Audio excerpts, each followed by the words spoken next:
اسماعیل کی نسل میں دین ابراہیم جسے دین حنیف کہتے ہیں، اسی نسل میں آخری نبی کو بھیجنا،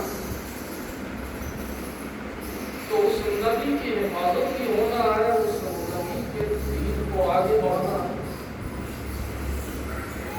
ہر بڑے مشن کے لیے کوئی نہ کوئی مددگار ہونا چاہیے۔ بے شک تنہا ایک نبی اللہ کے اتنے بڑے مشن کو پورے طور سے نہیں پہنچا سکتا۔ جناب موسیٰ کلیم اللہ ہوتے ہوئے جب بھیجے جانے لگے فرعون کے طرف، تو فوراً دست دو بلند کر دی کہ پروردگار میرے بھائی ہارون کو میرا وزیر قرار دیتے، جب اس سے زیادہ افسا ہے گفتگو کرتے ہیں، مجھے مددگار چاہیے۔ اللہ نے اس کی بات کو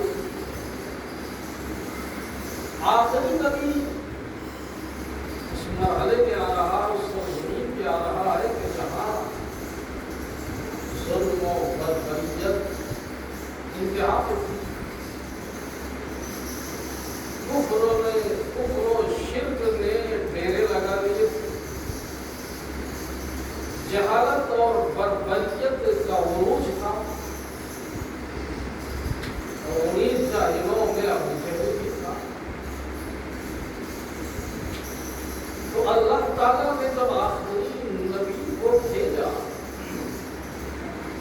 تو پہلے ہی دن نبوت کا اعلان نہیں کرایا،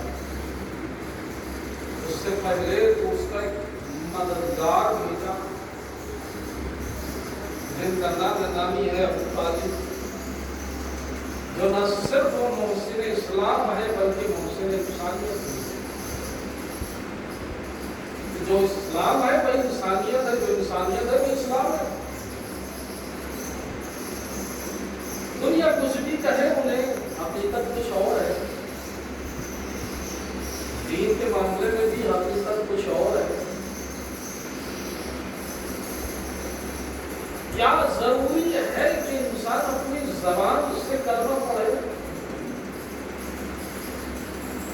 یا تاریخ آدم اور ختم میں ایسی نظیر ہے کہ جو کوئی وقت کے نبی کا کلمہ نہ پڑھے وہ مومن کہلائے؟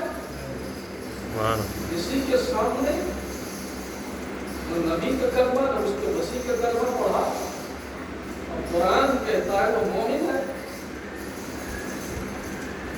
جناب حضرت ہم سنا ہو شاید آپ نے،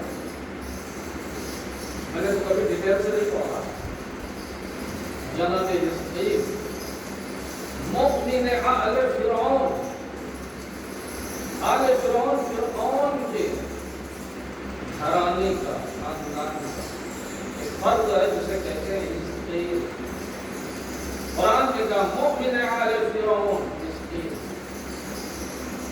ہے، آل فرعون میں سے انہی کافروں میں رہتے ہیں، انہی کافروں میں اٹھتے بیٹھتے ہیں، انہی فرعونیوں کے ساتھ رہتے ہیں، حد تو یہ ہے کہ انہیں آل فرعون بھی کہہ دیا گیا۔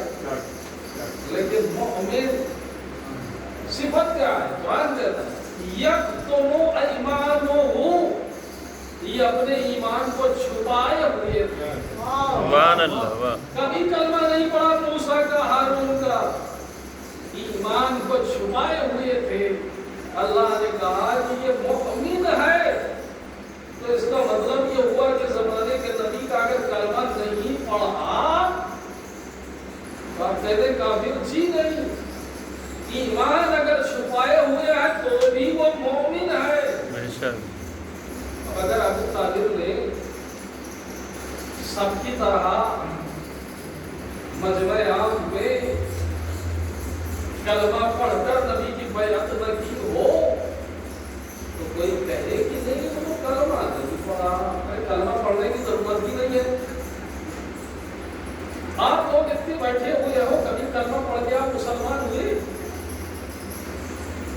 کیا کہنے، واہ واہ۔ جب بچے تھے تو بچے تھے، بڑے ہوئے سمجھدار ہوئے تو کیا آپ نے